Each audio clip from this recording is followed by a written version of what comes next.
Welcome to the Thursday edition of the Spark Creativity Teacher Podcast, a podcast for English teachers in search of creative teaching strategies. Whether you're new to the show or a longtime listener, I'm so glad you're here for today's edition of Highly Recommended. This week, I want to share a piece of advice that really comes from my wonderful husband, and it's this. Don't send emails that make your heart race. That email will only make it worse.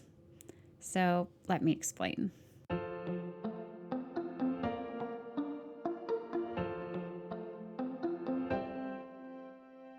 Just a few days ago, I found myself in bed at 11, eyes wide open in the dark, building an email in my mind.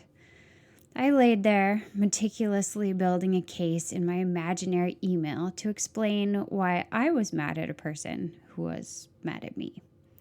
Soon I was bathed in the midnight glow of my screen, writing that email and rewriting it and editing it for grammar, rereading it again, and feeling more and more and more upset and focused on the problem as the clock ticked on to 1 a.m.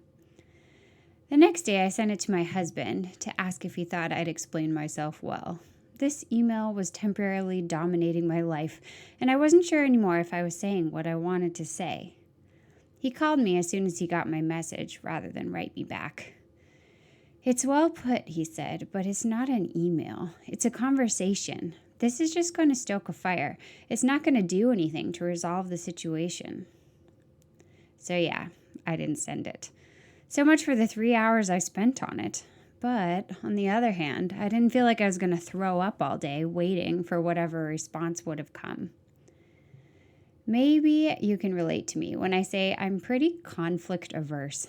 I feel a lot more comfortable explaining myself in writing than having emotional conversations, especially at work. I hate crying at work. I've been involved in several back and forth email tangles over the years where the drama grew and grew and grew as we emailers exchanged missive after missive between classes, over lunch, after school, at night.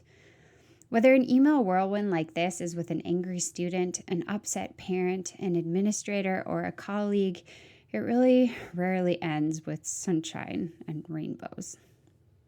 But here's what my husband has learned from years working in the student life department at a lot of different schools, trying to help upset people resolve situations.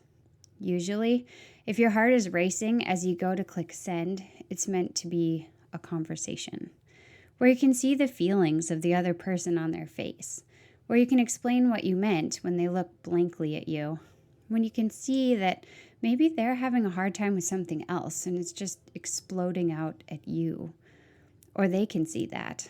So this week, as much to myself as to you, I want to highly recommend that if our hearts are racing, we have a conversation instead of clicking send.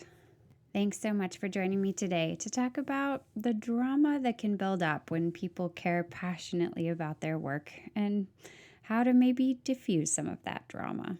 Until next time, take care of yourself and stay creative.